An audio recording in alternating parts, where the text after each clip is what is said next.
Hi everyone, ఈరోజు మన ఛానల్లో టమాటా రైస్ చేశానండి.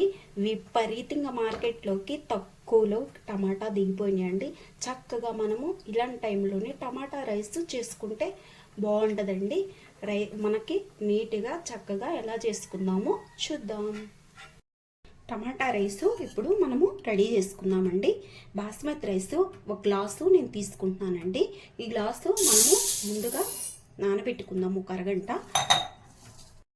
మళ్ళా వేరొక గిన్నె పెట్టుకొని మనము ఇప్పుడు టమాటాలు గుజ్జు కోసము ఇదిగండి ఇలాగా టమాటాలు తీసుకున్నానండి. అవి మనము ఇప్పుడు శుభ్రంగా కడిగేసుకున్నాక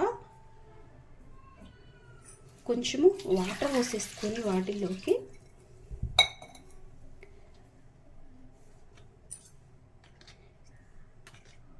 చిటికెడు పసుపు,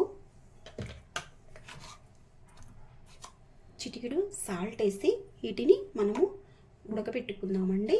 ఇది ఉడికిపోతే మనకి ఇటు పైన ఉన్న తోలంతా పోయే వరకు మీడియం సైజులో వాటిని ఉడకబెట్టుకుందామండి. మనము ఉడకబెట్టుకున్నాము కండి.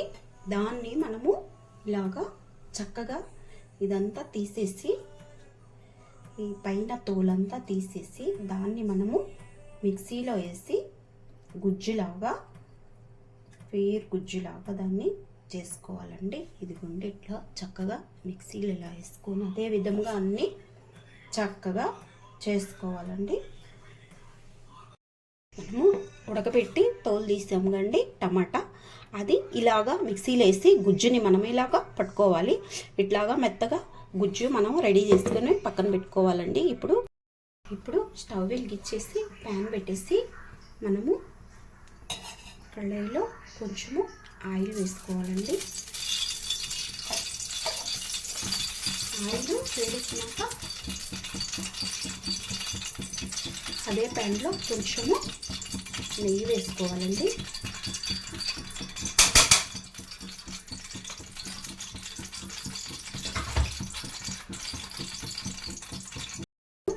ఆయిల్ వేడెక్కిపోయినాక ఒక అర స్పూను జీలకర్ర,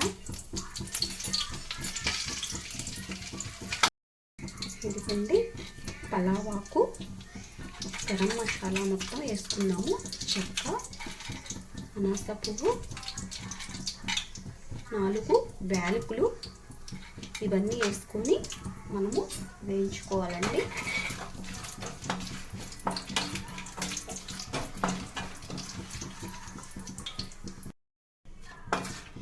ఇవి ఇలాగా వేగినాక అలాగే కొంచెం 2 స్పూన్ల జీడిపప్పు, అవి కూడా మంట మీద పెట్టేసి మనము వేయించుకోవాలి.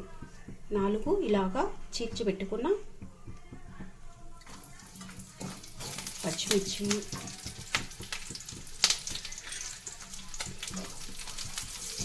అలాగే ఇవి సన్నగా తరుక్కున్న ఉల్లిపాయ ఇలాగా తీసుకున్నానండి. ఒక ఉల్లిగడ్డని అది ఇట్లాగా వేయించుకున్నాము.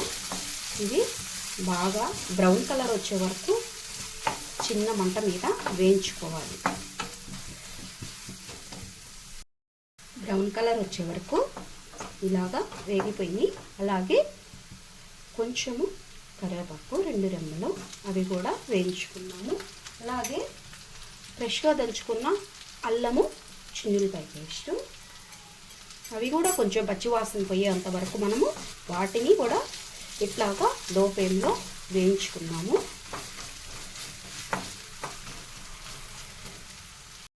ఇలాగా బ్రౌన్ కలర్ వచ్చేంత వరకు చక్కగా వేగిపోయినాక మీడియం సైజు టమాటా 2 కట్ చేసి ఇలాగా పెట్టుకున్నవి అవి కూడా వేసేస్తున్నాము.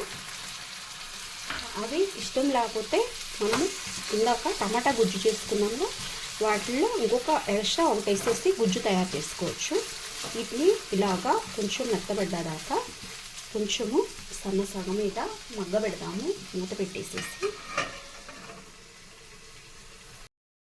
ఇప్పుడు మనము మగ్గిపోయినవి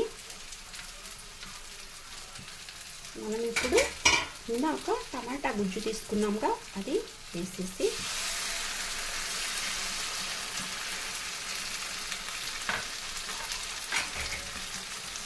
చక్కగా ఇలా కలుపుకొని ఇంకా మగ్గిపోయే వరకు మనకి కొంచెం ఆయిల్ పైకి వచ్చే వరకు దాన్ని కొంచెంసేపు మూత పెట్టి మగ్గనిద్దాము. మనకి ఆయిల్ ఇలాగా చక్కగా సపరేట్ అయింది, చక్కగా ఇలా వచ్చేసింది, మనకి ఉడికిపోయింది. ఇప్పుడు మనము వీటిలోకి వేయించి పెట్టుకున్న ధనియాల పౌడర్ అర స్పూను, జీలకర్ర పౌడర్ అర స్పూను,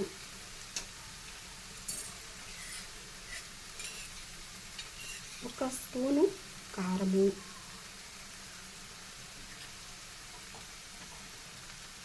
మనకి టేస్ట్కి సరిపడా సాల్ట్ ఒక అర స్పూను.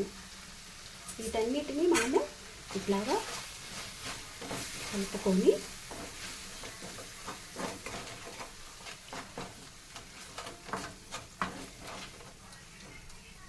అలాగే కొంచెము కట్ చేసి పెట్టుకున్న కొత్తిమీర, వీటిని చక్కగా కొంచెము మగ్గనికి చక్కగా మగ్గిపోయినాక మనం ఇందాక రైస్ తీసుకున్నాముగా, ఆ రైసు కొలత తీసుకొని గ్లాసుకి 2 గ్లాసుల వాటర్ నేను కొలుసుకొని మనము ఎసురు పోసుకుంటున్నాం. వీటిని చక్కగా కొంచెము మగ్గని తెరలిచ్చినాక మనము రైసు పోసుకున్నాం. మూత పెట్టి కొంచెము తెరలనిద్దాం. ఇప్పుడు మనకి ఎసురు తెరిలిపోయింది.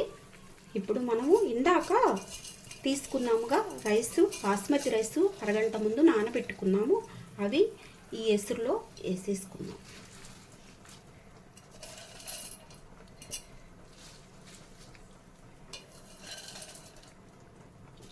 చక్కగా వేసుకున్నాక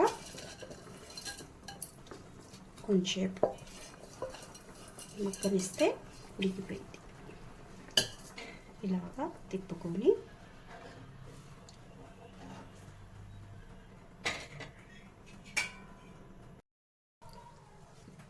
ఇప్పుడు మనము ఇలాగా మూత తీసి నీరంతా కొంచెము ఇలాగా అనుకున్నాం, అడుగు అంటకుండా లాగే వరకు జస్ట్ అలా కొంచెం ఇలా వేసేసి ఒక్క 5 నిమిషాలు ఈ నీరంతా ఎగిరిపోయే వరకు మూత పెట్టి ఇలా ఉంచేద్దాం, అంతే.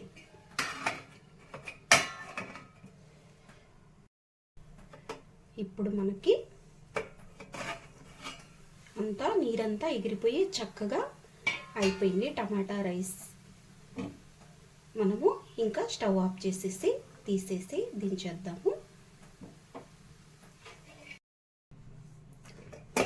మనకి స్టవ్ ఆఫ్ చేసి దించినాక చూడండి, రైస్ పర్ఫెక్ట్గా చక్కగా మనకి ఇలాగా ఉడికిపోయిందండి.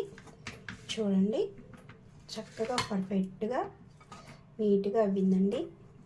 ఇంతేనండి టమాటా రైస్, సింపుల్గా మనకి చక్కగా టమాటా రైస్ రెడీ అయిపోయిందండి. ఈజీగా చూసారా ఎంత ఈజీగా ఎలాగా పర్ఫెక్ట్తో వచ్చిందో, చక్కగా మనకి అన్నీ బాగా వచ్చిందండి. నచ్చిందా ఫ్రెండ్స్? హెల్దీగా, సింపుల్గా, టేస్ట్గా ఎలా ఉందో నచ్చిందా ఫ్రెండ్స్? నచ్చిందని అనుకుంటున్నాను ఫ్రెండ్స్. నచ్చితే లైక్ చేయండి, కామెంట్ చేయండి, షేర్ చేయండి.